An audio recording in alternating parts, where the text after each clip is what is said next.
आइए अपने सरों को झुकाएं। लवप्रीत ब्रदर के द्वारा हम प्रार्थना करेंगे। Hallelujah hallelujah. थैंक यू धन्यवाद हो जीसस। प्रभु। थैंक यू मेरे महान जीवत परमेश्वर प्रभु जी। हालेलुया। तेरा धन्यवाद धन्यवाद। कर दे मेरे पिता परमेश्वर, तेरी पवित्र हजूरी वास्ते मेरे पिता परमेश्वर। ਅੱਜ ਪੂਰਾ ਦਿਨ ਖੁਦਾਵੰਦ ਖੁਦਾ ਜੋ ਸਾਨੂੰ ਸਭ ਨੂੰ ਪ੍ਰਭੂ ਤੁਸੀਂ ਆਪਣੀ ਕਿਰਪਾ ਦੇ ਦੁਆਰਾ ਪ੍ਰਭੂ ਆਪਣੇ ਪਵਿੱਤਰ धन्यवाद। ਹੱਥਾਂ ਵਿੱਚ ਪ੍ਰਭੂ ਜੀ ਸੰਭਾਲ ਕੇ ਰੱਖਿਆ ਮੇਰੇ ਪਿਤਾ ਪਰਮੇਸ਼ਰ। ਹਰ ਤਰ੍ਹਾਂ ਮਦਦ ਕੀਤੀ ਪ੍ਰਭੂ, हालेलुया। सहायता ਕੀਤੀ ਮੇਰੇ ਸਾਮਰਥੀ ਪਿਤਾ परमेश्वर। तेरा बहुत ज्यादा खुदावंद प्रभु ਅਸੀਂ ਤੇਰਾ धन्यवाद। ਧੰਨਵਾਦ ਕਰਦੇ ਮੇਰੇ ਸਾਮਰਥੀ ਪਿਤਾ ਪ੍ਰਭु। तेरा धन्यवाद ਕਰਦੇ प्रभु, तेरी हजूरी प्रभु जी जो हालेलुया। आनंद ਦੀ ਭਰਪੂਰੀ ਆ ਮੇਰੇ ਪਿਤਾ ਪਰਮੇਸ਼ਰ। Praise the तेरा Lord। ਧੰਨਵਾਦ ਕਰਦੇ खुदावंद प्रभु ਇਸ ਦਿੱਤੇ ਆਤਮਿਕ ਆਨੰਦ ਦੇ ਵਾਸਤੇ ਮੇਰੇ ਮਹਾਨ ਪਿਤਾ। तेरा धन्यवाद। धन्यवाद ਕਰਦੇ ਮੇਰੇ ਸਾਮਰਥੀ ਪਿਤਾ ਪ੍ਰਭु जी। तेरा धन्यवाद ਕਰਦੇ प्रभु तेरे दास वास्ते खुदावंद और दास ਦੇ ਪੂਰੇ ਪਰਿਵਾਰ ਵਾਸਤੇ खुदावंद प्रभु ਜਿਨ੍ਹਾਂ ਨੂੰ खुदावंद खुदा ਤੁਸੀਂ ਪੂਰੇ ਸਫ਼ਰ ਵਿੱਚ प्रभु ਸੰਭਾਲਦੇ ਹੋਏ खुदावंद खुदा ਇਸ ਪਰਿਵਾਰ ਵਿੱਚ ਲੈ ਕੇ ਆਏ ਮੇਰੇ ਮਹਾਨ ਪਿਤਾ ਪਰਮੇਸ਼ਰ। ਕਿਰਪਾ ਕਰੋ खुदावंद खुदा ਦਾ ਵਚਨ ਮੇਰੇ ਪਿਤਾ ਪਰਮੇਸ਼ਰ प्रभु ਜੋ ਤੁਸੀਂ ਆਪਣੇ ਦਾਸ ਦੇ खुदावंद ਮੂੰਹ ਵਿੱਚ ਪਹੁੰਚਾ ਰਹੇ ਹੋ खुदावंद ਪਵਿੱਤਰ ਆਤਮਾ ਦੁਆਰਾ प्रभु ਸਾਨੂੰ खुदावंद खुदा ਜੋ ਸਾਨੂੰ ਦੱਸਣ ਚਾਹ ਰਹੇ ਹੋ खुदावंद खुदा। ਕਿਰਪਾ ਕਰੋ प्रभु ਅੱਜ ਦਾ ਵਚਨ प्रभु ਜੋ ਸਾਡੇ ਦਿਲ ਦੀ ਜ਼ਮੀਨ ਵਿੱਚ प्रभु ਜੋ ਬੀਜਿਆ ਜਾਏ खुदावंद ਉਹ 100 ਗੁਣਾ ਫਲ ਲੈ ਕੇ ਆਵੇ ਮੇਰੇ ਮਹਾਨ ਪਿਤਾ। कोई अंधकार की शक्ति प्रभु इस वचन चुरा ना सके मेरे महान पिता। अपनी वड्डी कृपा को प्रभु बहाल करो प्रभु पूरे माहौल के ऊपर पिता एक किसान के ऊपर पवित्र आत्मा ही तुसी कंट्रोल करो प्रभु जी। पवित्र आत्मा साडे अध्यापक तुसी हो सानू इस वचन ਨੂੰ ਪੜਨ ਦੇ ਵਿੱਚ ਸਮਝਣ ਵਿੱਚ ਸਮਝਾਉਣ ਵਿੱਚ प्रभु और इस ਨੂੰ ਆਪਣੇ ਹਿਰਦੇ ਵਿੱਚ ਰੱਖਣ ਦੇ ਵਿੱਚ ਸਾਡੀ ਮਦਦ ਕਰਿਓ और इस ਉੱਪਰ ਚੱਲਣ ਵਿੱਚ ਸਾਡੀ ਮਦਦ ਕਰਿਓ। ਤੁਹਾਡਾ ਧੰਨਵਾਦ ਕਰਦੇ ਹਾਂ। ਸਾਰਾ ਆਦਰ ਸਾਰਾ ਜਲਾਲ ਮਹਿਮਾ प्रभु जी ਤੁਹਾਡੇ ਪਵਿੱਤਰ ਨਾਮ ਨੂੰ ਦੇਨੇ खुदावंद और तेरा शुक्र ਕਰਦੇ प्रभु जो तुस ਆਪਣੇ ਬੱਚਿਆਂ ਦੀਆਂ ਪ੍ਰਾਰਥਨਾਵਾਂ ਸੁਣਿਆ ਕਬੂਲ ਕੀਤਾ। ਦੁਆ प्रभु यीशु मसीह ਦੇ ਪਵਿੱਤਰ और सामर्थी नाम ਚ ਮੰਗਦੇ ਹਾਂ। आमीन। हालेलुया। हालेलुया। आज हम समय अधिक होने के कारण गीत नहीं गाएंगे और जो वचन आज हम सीखेंगे परमेश्वर के दासों को परमेश्वर ने हुक्म दिया है किन किन बातों के लिए हमें तैयार रहना है। हालेलुया। हालेलुया। परमेश्वर का वचन कहता है जो जो उस दिन को आप नज़दीक आता हुआ देखें। कौन सा दिन? कौन सा दिन? मत्ती की अंजील में हम पहले जाएंगे। गुप्त आगमन का दिन, रैप्चर का दिन, हमारी देह का छुटकारे का दिन। मत्ती की अंजील उसके 24वें अध्याय में हम आए। मत्ती की अंजील 24वां अध्याय उसकी 36 आयत से लेकर के 44 आयत तक मैं पहले हिंदी में पढ़ता हूँ, उसके बाद लवप्रीत ब्रदर पंजाबी में पढ़ेंगे। बड़ा ध्यान से हमने सीखना है किन किन बातों के लिए हमें तैयार रहना है और कितने समय तक रहना है, क्योंकि वर्तमान जगत अलग अलग तरीके से अलग अलग कामों में लगा रहता है, लेकिन प्रभु के लोगों को, प्रभु की कलीसिया को सबसे बड़ी मुख्य जिम्मेदारी क्या है कि हमें तैयार रहना है। हमें अपने बनाने वाले के साथ बादलों पे मिलने के लिए, गुप्त आगमन में उठाए जाने के लिए और बादलों पर अपने बनाने वाले मसीहा के परम पवित्र चेहरे को देखने के लिए तैयार रहना है। अब जो वार्निंग और चेतावनी प्रभु ने मत्ती की अंजील में दी कि जागते रहो। मत्ती की अंजील 24वां अध्याय और उसकी 36 आयत से लेके 44 तक मैं पढ़ रहा हूँ।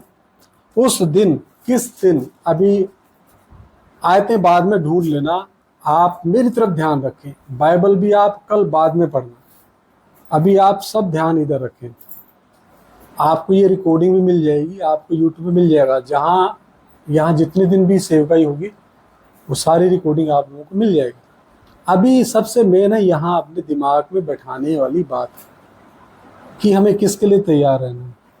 लोग अलग अलग तरीके से, अलग अलग माध्यमों से अलग अलग कामों के लिए तैयार रहते हैं। किसी की आने वाले साल में शादी है, किसी की नौकरी की तैयारी कर रहा है, कोई अपनी फसलों की बिजाई कर रहा है। अभी फसलों की कटाई हो चुकी है, अभी धान की बिजाई की शुरुआत हो रही है। तो अलग अलग संसार में काम चल रहे हैं और यहाँ दो राज्य काम कर रहे हैं। नंबर 1 परमेश्वर का राज्य, नंबर 2 शैतान का राज्य, उजाले का साम्राज्य और अंधियारे का साम्राज्य। तो यहाँ लिखा है उस दिन, आप भी मेरे पीछे बोले उस दिन। उस दिन। अभी सवाल उठता है किस दिन? जब प्रभु यीशु मसीह हमें लेने के लिए आ रहा है, कलीसिया को। कलीसिया अकेली भारत की नहीं, कलीसिया पूरे वर्ल्ड में है, पूरे संसार में है, अलग अलग देशों में है। तो उनको लेने के लिए उस दिन और उस घड़ी के विषय में कोई नहीं जानता, ना स्वर्ग के दूत और ना पुत्र, परंतु केवल पिता। ये बहुत गहरा विषय है, इसमें से मैं जल्दी जल्दी निकलूंगा। आगे रैप्चर से रिलेटेड जब सब्जेक्ट आएगा उसमें हम इसको कवर करेंगे। जैसे नूह के दिन थे, नूह के दिनों में क्या होता था? नूहा प्रचार करता करता थक गया। नूहा जब कश्ती बनाता था तो संसार के लोगों ने नूहा का मजाक उड़ाया, बोला बारिश आज तक तो ही नहीं, अब कौन सी बारिश होगी। नूहा इतनी लकड़ियां काट के लाता था। मैं धन्य मानता हूं नूहा को कि उसके बेटे और उसकी बहुएं आज्ञाकारी, क्या थे वो? आज्ञा मानते थे। अगर वो अनाज्ञाकार होते तो नाव तो बनती, नूहा और उसकी पत्नी बनाता, लेकिन उसमें समय लगता। तो परमेश्वर ने नूहा को कहा है, ये बात के ऊपर उसकी पत्नी को भी विश्वास था और उनके बेटे और बहुओं को भी क्या था? विश्वास था कि सचमुच परमेश्वर ने मेरे पिताजी से ये बात की है। आज आप लोगों को भी विश्वास हो जाएगा कि सचमुच परमेश्वर ने अपनी भली मनसा और इच्छा और अनंत काल की योजना के अनुसार हम लोगों को यहाँ लेके आया है। कीमत दे करके यहाँ तक परमेश्वर ने पहुंचाया। ये सारा आदर महिमा जलाल परमेश्वर को मिले। तो जैसे नूह के दिन थे वैसे ही मनुष्य के पुत्र का आना भी होगा। मतलब प्रभु यीशु मसीह ऐसे ही दिनों में आएगा। और अब आप देख लो अमृतसर में जाके या बड़े बड़े शहरों में कितनी शादियां हो रही हैं, कितनी और पार्टियां चल रही हैं, शराब, रंगरलियां, अलग अलग प्रकार के कामों में दुनिया लगी हुई है। अभी राहुल गांधी जी भी आके गए थे, विपक्षी नेता, जैसा मुझे यहाँ करके पता लगा। तो उसके पीछे कितनी दुनिया है। मोदी जी भी घूम रहे हैं, क्यों? इलेक्शन का टाइम है। अभी नहीं घूमे तो 5 साल के लिए कुर्सी क्या हो जाएगी? छीन जाएगी। ये अपनी 5 साल की कुर्सी बचाने के लिए इतना घूम सकते हैं, तो हमारा जो लक्ष्य है क्या है? अनंत काल तक अपने आत्मा और प्राण को बचाने का है। बहुत गंभीर बात है। तो यहाँ लिखा है, क्योंकि जैसे जल प्रलय से पहले के दिनों में जिस दिन तक कि नूह जहाज पर ना चढ़ा उस दिन तक लोग खाते पीते थे और उनमें विवाह होते थे, और जब तक जल प्रलय आकर उन सबको बहा ना ले गया तब तक उनको कुछ भी मालूम ना पड़ा। वैसे ही मनुष्य के पुत्र का आना भी होगा। पानी में डूब रहे हैं लोग, तब जाके विश्वास आया कि सच बोलता था नूहा। अब किश्ती का दरवाजा किसने बंद किया? नूहा ने या परमेश्वर ने? परमेश्वर ने आप बंद किया। अब मौका खत्म। तो गुप्त आगमन के बाद लोगों को मौका नहीं है। 3.5 साल के शांति के राज्य में मजे तो लेंगे, लेकिन आखिरी के 3.5 साल जो महाक्लेश का समय होगा उसको कौन सहेगा? 7 साल के राज्य में उसको कौन सहेगा? पता लगेगा पत्नी चलेगी, पति रह गया, या पति चला गया, पत्नी रहेगी, बच्चे चले गए, माँ बाप रह गए। गुप्त आगमन के बाद ऐसे ही सुनने को मिलेगा। यहाँ लिखा है, उनको कुछ भी मालूम ना पड़ा जब तक जल प्रलय उनको बहाकर ना ले गया। आगे लिखा है, उस समय 2 जन खेत में होंगे, एक ले लिया जाएगा और दूसरा छोड़ दिया जाएगा। अब देखिए, 2 लोग काम कर रहे होंगे, जो तैयार है ले लिया जाएगा उनकी आंखों के सामने। आगे लिखा है, 2 स्त्रियां चक्की पीसती रहेंगी, मतलब कार्य कर रही होंगी, घरेलू कार्य एक ही परिवार में। एक ले ली जाएगी और दूसरी उसके सामने छोड़ दी जाएगी। इसलिए लिखा है, इसलिए जागते रहो, क्योंकि तुम नहीं जानते कि तुम्हारा प्रभु किस दिन आएगा। परंतु यह जान लो कि यदि घर का स्वामी जानता होता कि चोर किस पहर आएगा तो जागता रहता और अपने घर में सेंध लगने ना देता। इसलिए तुम भी तैयार रहो, क्योंकि जिस घड़ी के विषय में तुम सोचते भी नहीं हो उसी घड़ी मनुष्य का पुत्र आ जाएगा। हो सकता आज रात गुप्त आगमन हो जाए, मुझे नहीं पता, लेकिन प्रभु चोर की मानिंद आएगा। चोर कीमती वस्तु को उठाने के लिए आता है घर में, और जब सब घर वाले क्या होते हैं, सो रहे होते हैं, तब उसका कार्य शुरू होता है। उसका कार्य क्या शुरू होता है? अंधकार में शुरू होता है। उजाले में चोर चोरी नहीं कर सकता। अब हम ये नहीं कह सकते कि प्रभु रात को आएगा, नहीं। अभी यहां रात है तो बाकी के देशों में दिन है। तो प्रभु ने ही दिन बनाया, प्रभु ने ही रात बनाई, तो वो दोनों समय में आएगा। Hallelujah, hallelujah. उस समय कई देशों में क्या होगी? रात, कई देशों में दिन। तो प्रभु का गुप्त आगमन, उसका नाम ही है गुप्त आगमन, जो तैयार होगा। और जब हम सोचते भी नहीं है कि इस समय आएगा, उस समय वो आकर के अपनी कलीसिया को ले जाएगा। अभी पंजाबी में पढ़ेंगे। पर उस दिन ਅਤੇ ਘੜੀ ਨੂੰ ਕੋਈ ਨਹੀਂ ਜਾਣਦਾ, ਨਾ ਸਵਰਗ ਦੇ ਦੂਤ, ਨਾ ਪੁੱਤਰ, ਪਰ ਕੇਵਲ ਪਿਤਾ। ਪਰ ਜਿਸ ਤਰ੍ਹਾਂ ਨੂਹ ਦੇ ਦਿਨ ਸਨ, ਮਨੁੱਖ ਦੇ ਪੁੱਤਰ ਦਾ ਆਉਣਾ ਉਸੇ ਤਰ੍ਹਾਂ ਹੋਵੇਗਾ।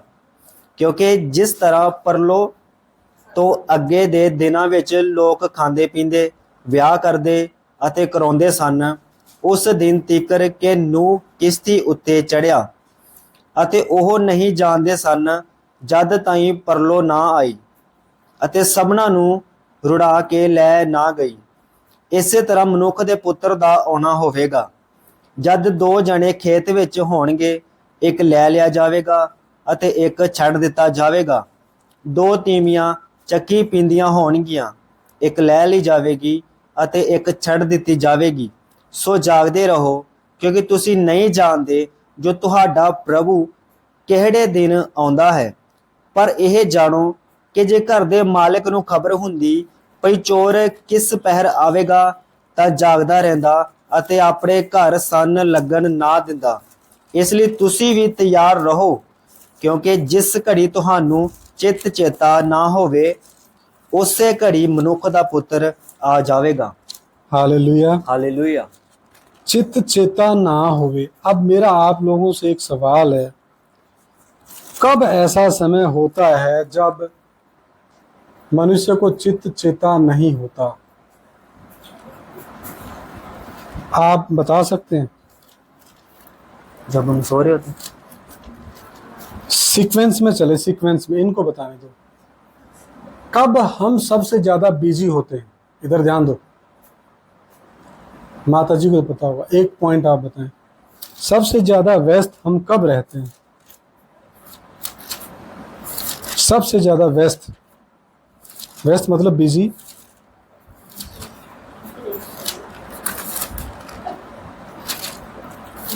जब हम जग रहे होते हैं तब, सोने की बात नहीं। एक तो हम सुबह के टाइम होते हैं, हमने फ्रेश होना, नहाना धोना, घर के कार्य करने, मतलब सूर्योदय से पहले, सूरज चढ़न तो पहला, सूरज डूबण तो पहला। दो टाइम बड़े खतरनाक, सूरज चढ़न तो पहला, सूरज डूबण तो पहला, बड़े खतरनाक टाइम। तीसरा टाइम आधी रात 12 बजे तो लेके 4 बजे का टाइम, 12 तो 3 एक जड़ा पैर है। फिर मुर्ग दे वांग, वांग बोलते हैं, वांग देने वाले समय, बड़ी गूढ़ी नींद में इंसान रहता है। ये 4 समय तो प्रभु ने दसे हैं वचन में जब हम देखते हैं। Hallelujah, hallelujah. तो ये 4 समय बड़े खतरनाक है, ये भी पढ़ लेते हैं। उसके बाद मेन विषय में आ रहे हैं। मरकुस की अंजील 13वां बाब, आयत निकाल के वैसे अगर पढ़ना आप भी साथ साथ पढ़ सकते हैं। मरकुस की अंजील 13वां बाब, 13वां अध्याय, उसका 32 आयत से 37, 32 से 37। उस दिन या उस घड़ी के विषय में कोई नहीं जानता, न स्वर्ग के दूत और ना पुत्र, परंतु केवल पिता। देखो जागते और प्रार्थना करते रहो, क्योंकि तुम नहीं जानते कि वह समय कब आएगा। वह उस मनुष्य की सी दशा है जो परदेश जाते समय 13 का 32 तो 37। मरकुस 13वां अध्याय 32 तो 37।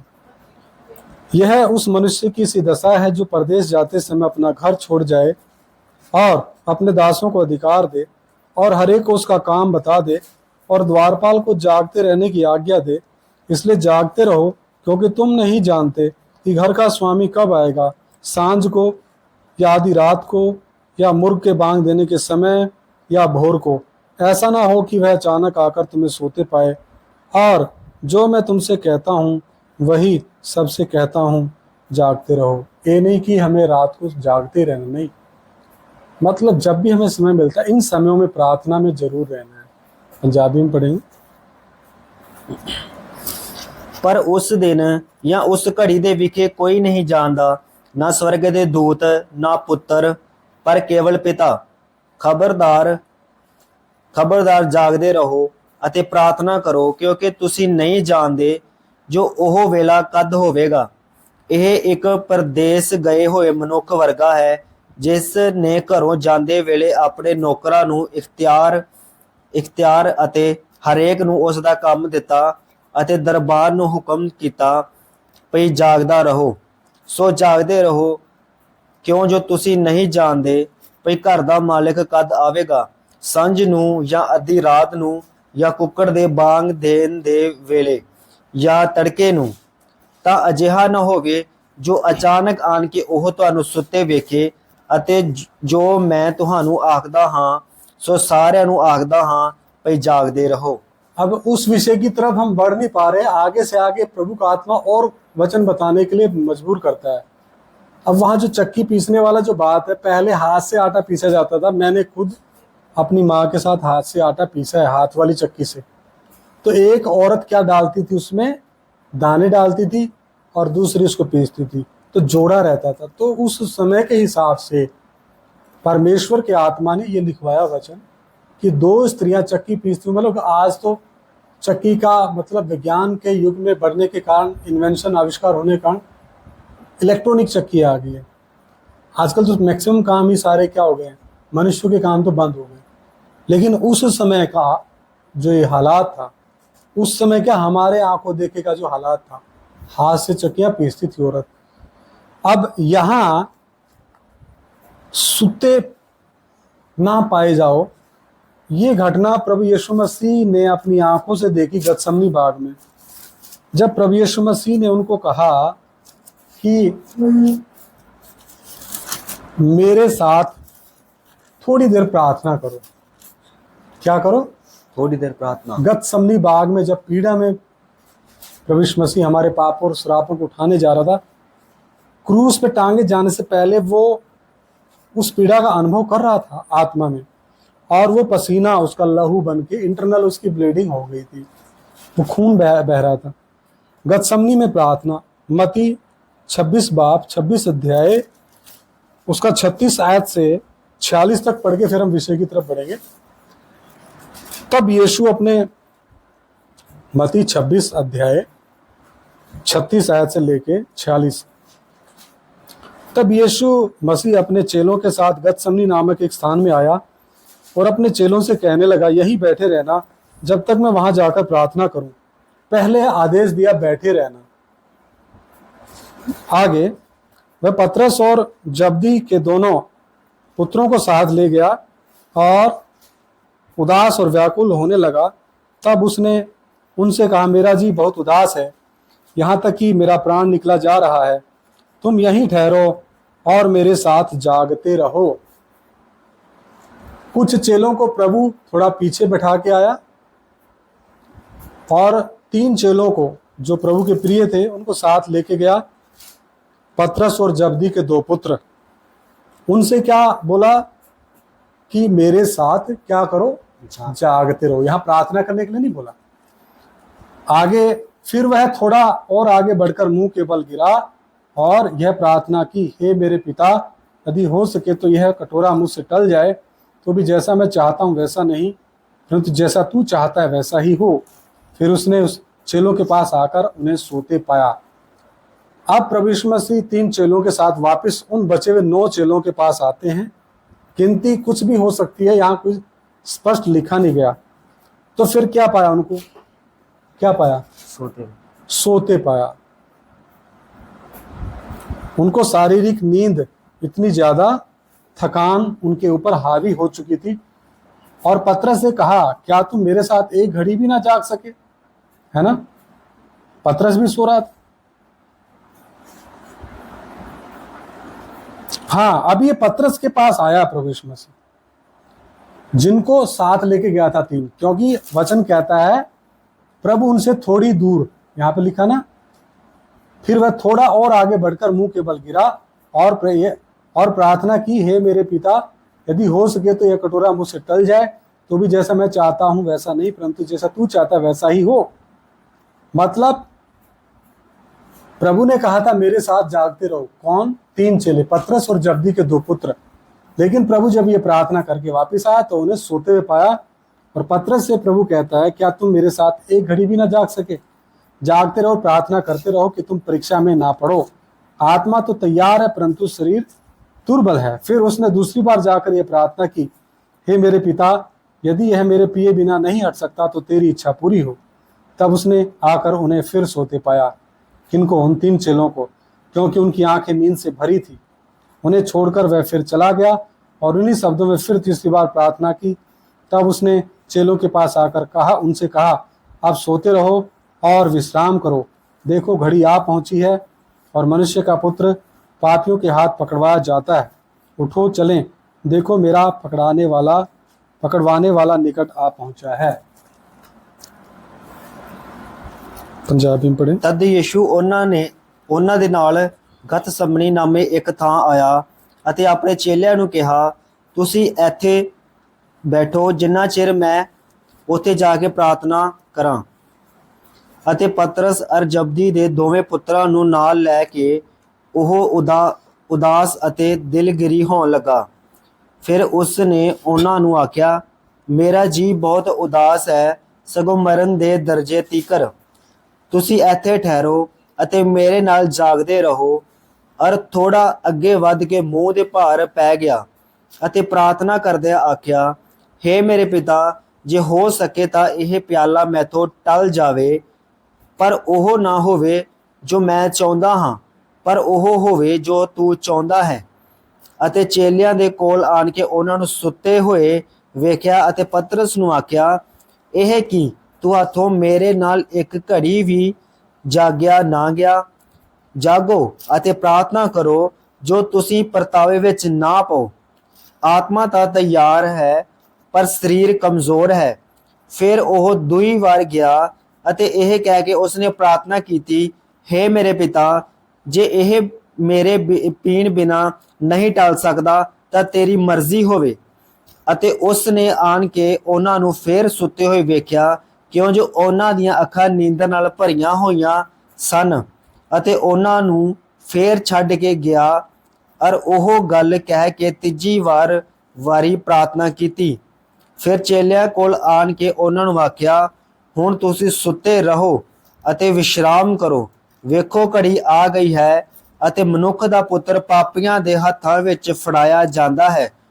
ਉਠੋ ਚਲਿਏ, ਵੇਖੋ ਮੇਰਾ ਫੜਾਉਣ ਵਾਲਾ ਨੇੜੇ आ गया है। अब प्रेरित पौलुस जो था आधी रात के लमसम वचन सिखा रहा था एक कलीसिया में, और वहां वचन में लिखा है दूसरी मंजिल से एक विश्वासी गिर गया। तो प्रेरित पौलुस का भी अनुभव था रात को वचन सिखाना ही सिखाना, क्योंकि उसको कलीसिया की चिंता सताती थी। वो बोलता है सबसे अधिक मुझे कलीसिया की चिंता सताती। कुरिन्थियों में कहता है, और मैं कलीसिया की घटी अपनी देह में पूरी करता हूं। कलीसिया की कमियों को, कलीसिया के पापों को अपने ऊपर लेके अपनी देह के ऊपर कष्ट लाता हूं। पाप वो करते हैं, कष्ट मैं झेलता हूं और जच्चा किसी पीड़ाएं सहता हूं, जब तक कलीसिया में किसका रूप ना बन जाए? मसीह यीशु का रूप ना बन जाए। तो अकेला आपको ही नहीं, मैं नक्सल इलाके में जब ड्यूटी करता था, वहां एक पास्टर को अपने से सीनियर को वचन सिखाने का जिम्मा मुझे दिया। तो मेरी पेट्रोलिंग थी रात को, तो उस पास्टर का फ़ोन आया, तो बोला आज वचन कितने बजे सिखाएंगे? तो मैंने बोला मेरी अभी तो पेट्रोलिंग है, मैं रात के 12 या 1 बजे के लमसम आऊँगा, तो उसके बाद क्लास होगी। और अभी आप सो जाओ, मैं फ़ोन करूँगा, आप दोनों मुंह धो के अपना बाइबल और नोटबुक लेके बैठ जाना, आप और आपकी पत्नी। तो प्रभु की कृपा से मैं आया ड्यूटी से, मैं भी रेडी हुआ और मैंने उनको फ़ोन कर दिया और एक बड़ी अच्छी क्लास हुई। तो उन्होंने भी कोई आनाकानी नहीं की, क्योंकि उनकी सीखने की इच्छा थी। वो रायपुर से प्रभु के दास हैं। तो यहाँ पर प्रभु यीशु मसीह के साथ, देहधारी परमेश्वर के साथ चलने वाले चेलों की हालत भी ये थी। अभी हमने तो बिन देखे विश्वास किया, इसलिए तो वचन आया ना, धन्य है वो जो बिन देखे विश्वास किया। हालेलुया। थोमा ने बोला ना, जब तक मैं उंगली उसके पांजर में और हाथों में उंगलियां न डालूं पाँव में, तो मुझे विश्वास नहीं होगा। लेकिन हमारा विश्वास कैसा है? विश्वास अनदेखी वस्तुओं का क्या प्रमाण है। हमने वचन में देखा है, हमने सेवकों में देखा है, प्रभु यीशु मसीह चलता फिरता, उनके जीवनों के द्वारा प्रभु यीशु मसीह देखने को हमें मिलता है।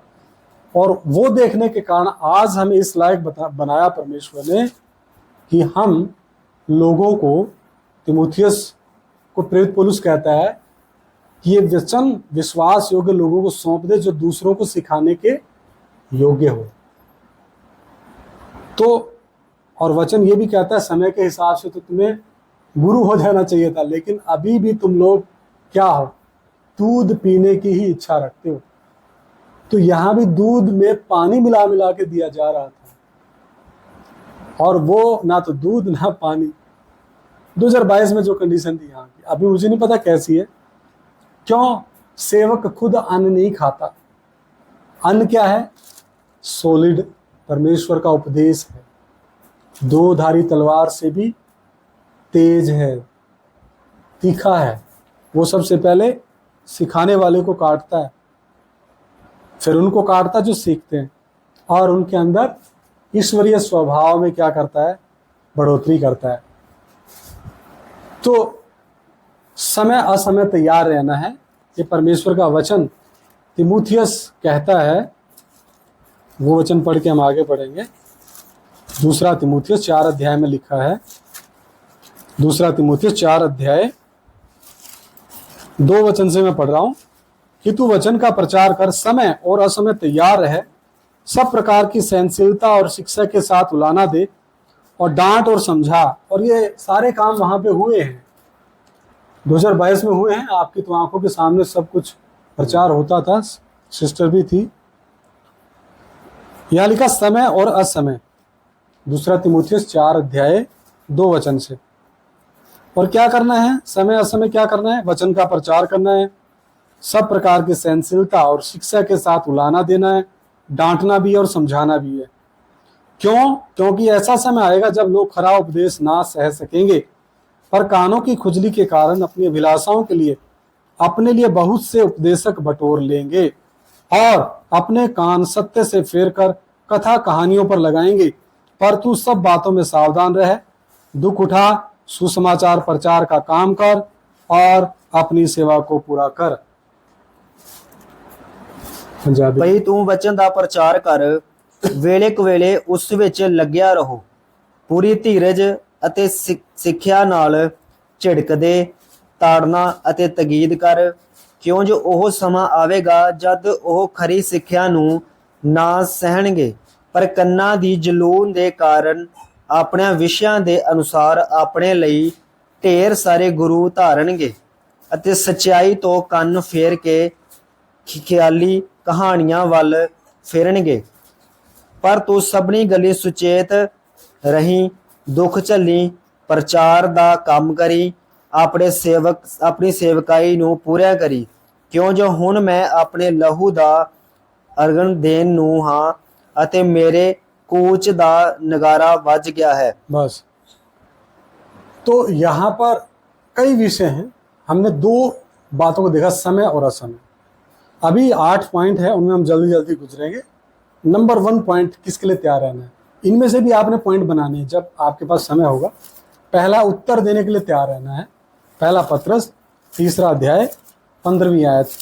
उत्तर किनको देना है? अन्य जातियों को देना है। उत्तर उनको देना है जो हमसे हमारी आशा के बारे में बात करते हैं। पहला पत्रस 3 का 15। पर मसीह को प्रभु जानकर अपने अपने मन में पवित्र समझो।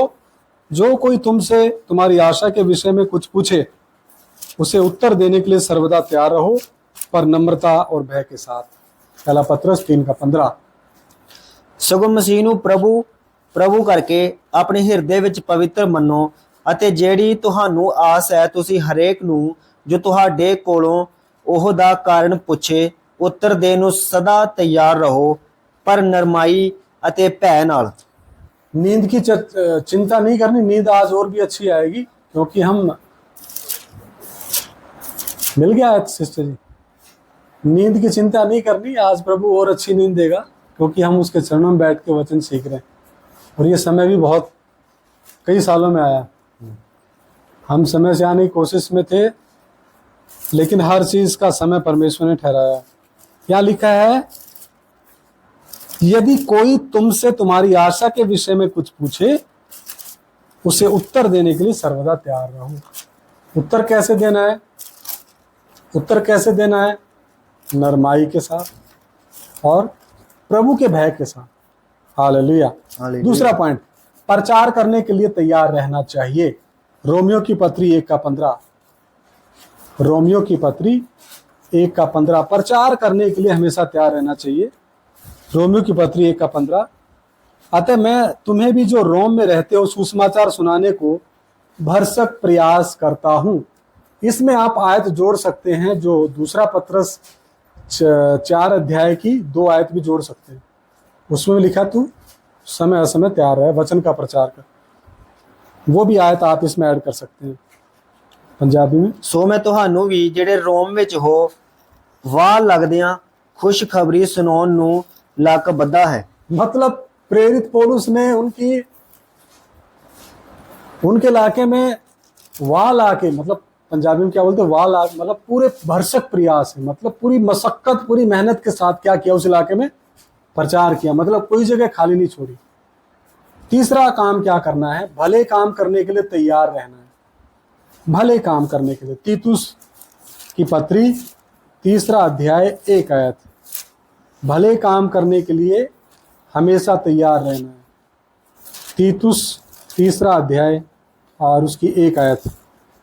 लोगों को सुधि दिला कि हाकिमों और अधिकारियों के अधीन रहें और उनकी आज्ञा माने और हर एक अच्छे काम के लिए तैयार रहें।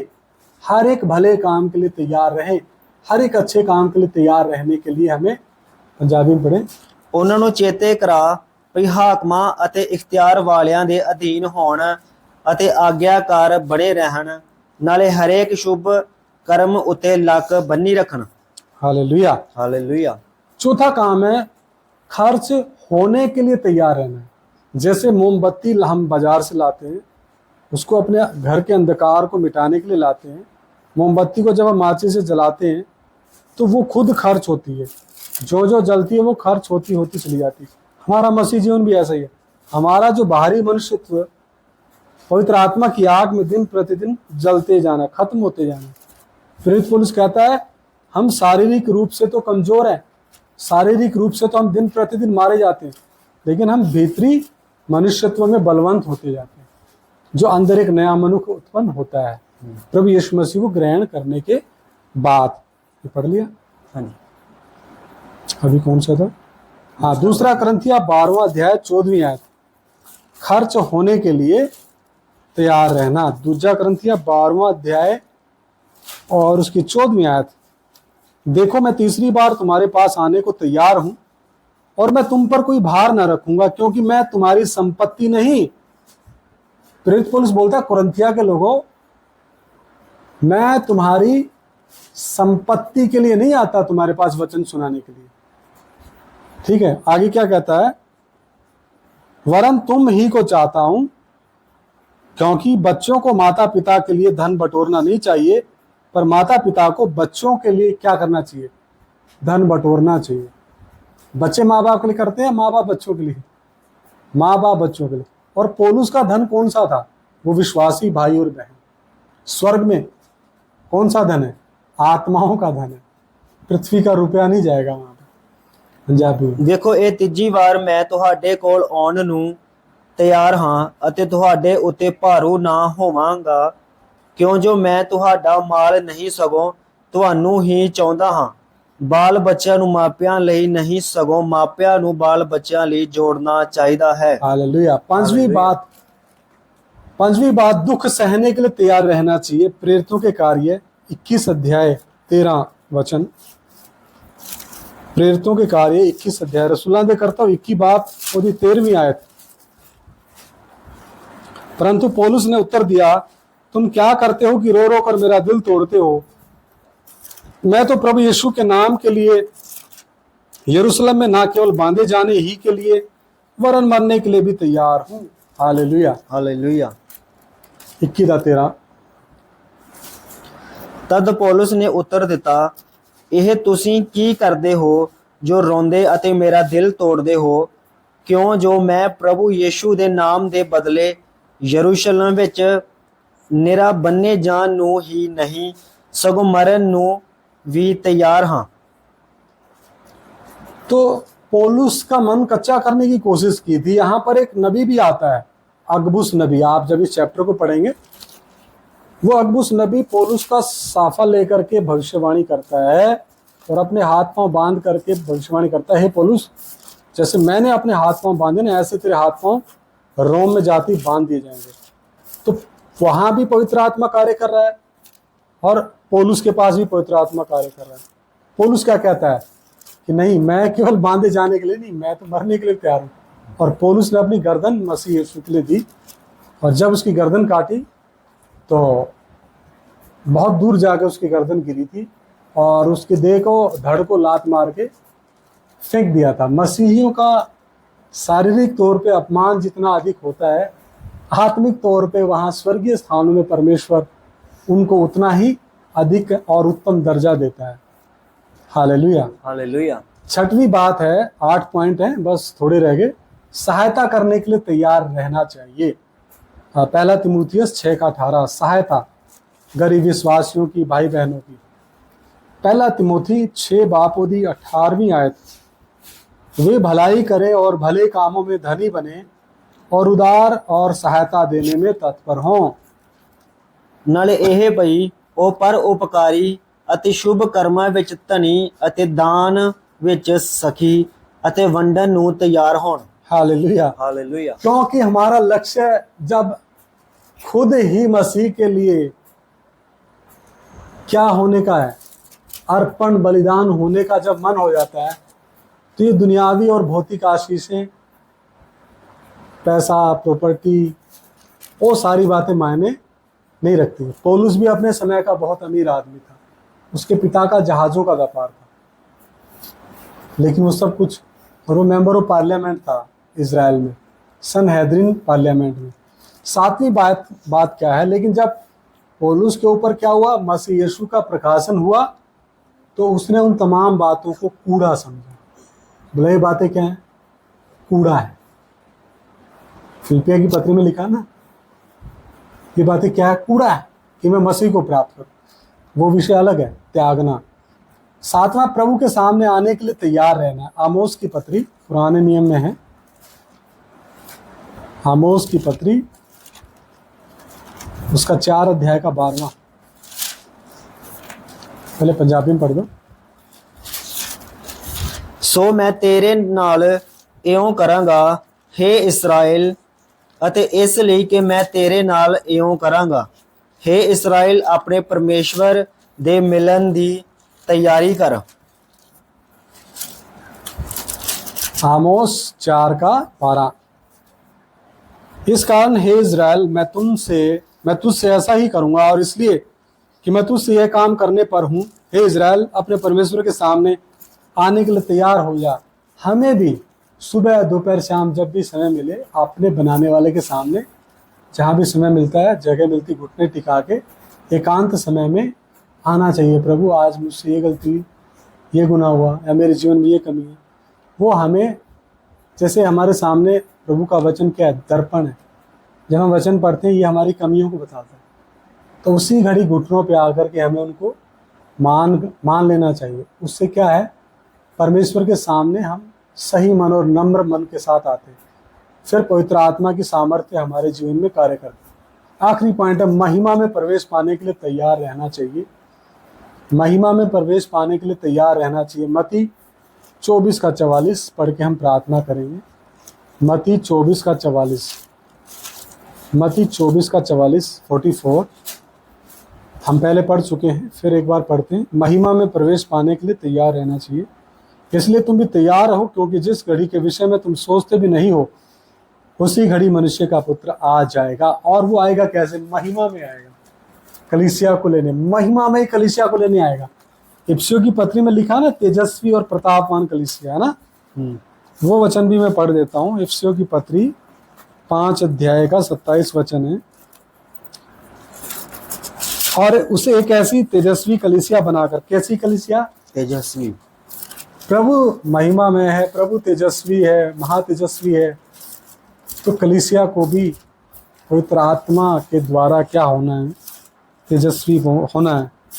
अपने पास खड़ी करे, जिसमें ना कलंक, ना झुर्री, ना कोई और ऐसी वस्तु हो, वरन पवित्र और निर्दोष हो। पंजाबी में पढ़े 5:10 इफिसिया 5:10।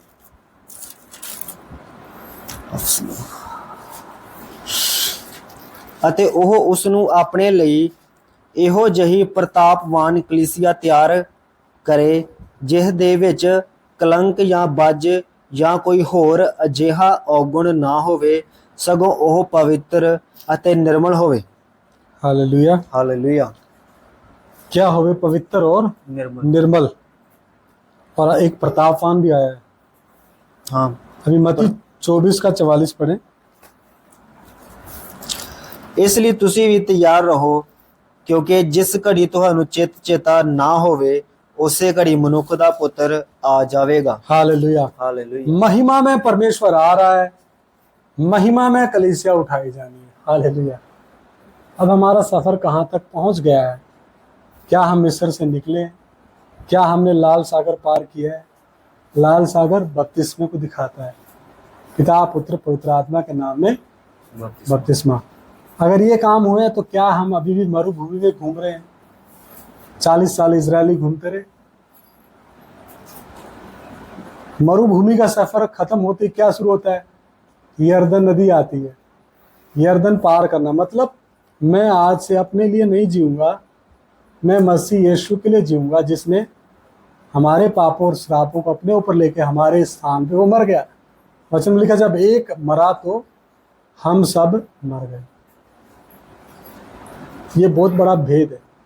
और वचन में लिखा, जब एक मरा तो हम सब मर गए। मरते वही जो मसीह यीशु के बलिदान को समझते हैं। मरना मतलब मैं भी आज से पिता पुत्र पवित्र आत्मा के नाम में बपतिस्मा लेता हूँ, संसार के सामने ऐलान करता हूँ कि आज से मैं मसीह यीशु का हूँ। मेरा पुराना मनुष्यत्व मसीह यीशु के साथ मर गया, पानी में दफना दिया।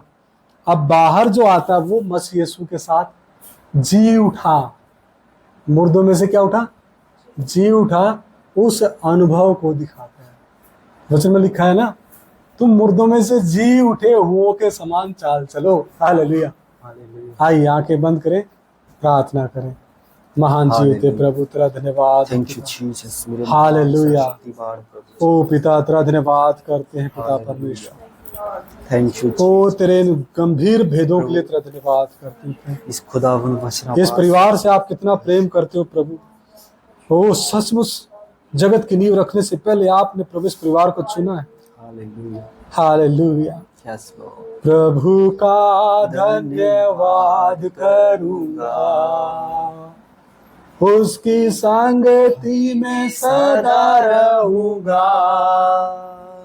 साथ चलूंगा मैं, जय जरूर गाऊंगा। साथ चलूंगा मैं, जय जरूर पाऊंगा। प्रभु का धन्यवाद करूंगा। कितना अच्छा है वो, कितना धन्य है वो, यीशु ही मेरे जीवन का साथी। कितना अच्छा है वो, कितना धन्य है वो, यीशु ही मेरे जीवन का साथी। जरूरतों को पूरा करता है वो, कोई घाटी नहीं मुझको। मेरी जरूरतों को पूरा करता है वो, कोई घाटी नहीं मुझको। प्रभु का धन्यवाद करूंगा,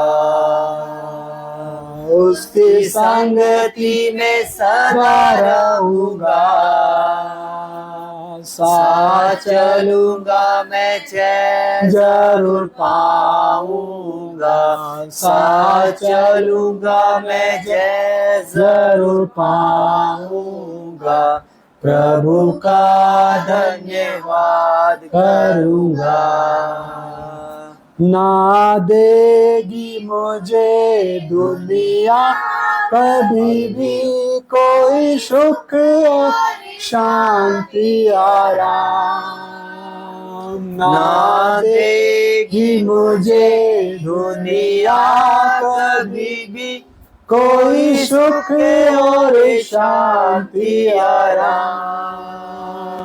मेरे यीशु के साथ धन्य संगति में सदा मिलती खुशी मुझको। मेरे यीशु के साथ धन्य संगति में सदा मिलती खुशी मुझको। प्रभु का धन्यवाद करूंगा, उसकी संगति में सदा रहूंगा।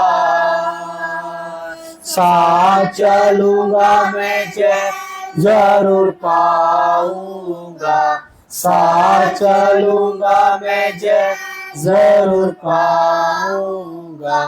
प्रभु का धन्यवाद करूंगा। मेरी आयु के पग पग पग में सदा तेरी सेवा को पूरा करूंगा। मेरी आयु के दिन पग पग में सदा तेरी सेवा को पूरा करूंगा। एक बाती समा मैं जलता रहूंगा, तेरी महिमा मेरी कामना। एक बाती समान मैं जलता रहूंगा, तेरी महिमा मेरी कामना। प्रभु का धन्यवाद करूंगा, उसकी संगति में सदा रहूंगा। साथ चलूंगा मैं जय जरूर पाऊंगा, साथ चलूंगा मैं जय जरूर पाऊंगा। प्रभु का धन्यवाद करूंगा। हालेलुया प्रभु, हालेलुया। ये सौभाग्य बहुत कम लोगों को मिलता है पिता। Thank you Jesus. जब हमारे जीवन की आखिरी सांस निकले प्रभु, तेरी सेवा में निकले पिता, और तमाम लोगों को माफ करते हुए निकले प्रभु, क्योंकि आपने क्रूस पे माफ किया पिता परमेश्वर। शैतान अलग अलग तरीके से हमारे जीवनों से खिलवाड़ करता है प्रभु, परिवार की शांति को भंग करता है, वो हमारे काम काज के ऊपर हमला करता है, वो हमारे सेवकाई के दौरान सफ़र में हमला करता है। लेकिन आप हमारे वो निगहबान परमेश्वर है प्रभु, आप हमारी सुरक्षा करते हैं, आप बचाते हैं। तेरे स्वर्गदूत वो खुदावन 7 साल चलते हैं पिता।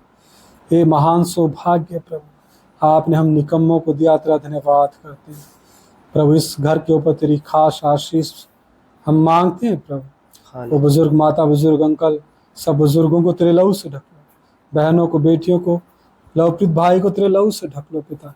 हम सबको तेरे लहू से ढक लो प्रभु। सारा आदर महिमा जलाल तेरे नाम को मिले प्रभु। ये प्रार्थना हमारे उद्धारकर्ता प्रभु यीशु मसीह के नाम से मांगते हैं, सुनो और ग्रहण करो। आमीन। आइए आंटी जी के साथ हम एक दूसरे के लिए प्रार्थना करेंगे। मम्मी का नाम क्या है? आंटी जी तुसी प्रार्थना करो साढ़े सारा दिल। हालेलुया, धन्यवाद। हम एक दूसरे के लिए तेरा प्रार्थना शुक्र करते हैं करते प्रभु। पिता, तेरे हम शुक्र एक दूसरे की हंसी उन्नति चाहते हैं पिता। सब वास्ते खुदा सबको प्रभु सबको था भी पवित्र आत्मा सौंप की देते सामर्थ्य से भर। मेरे महान पिता आपने मेरे लहू जीवन पर कृपा करो प्रभु। हालेलुया, मेरे महान पिता प्रभु, धन्यवाद हो सन प्रभु। सबनों अपने बेनती धन्यवाद हो सनाओ किया होगा।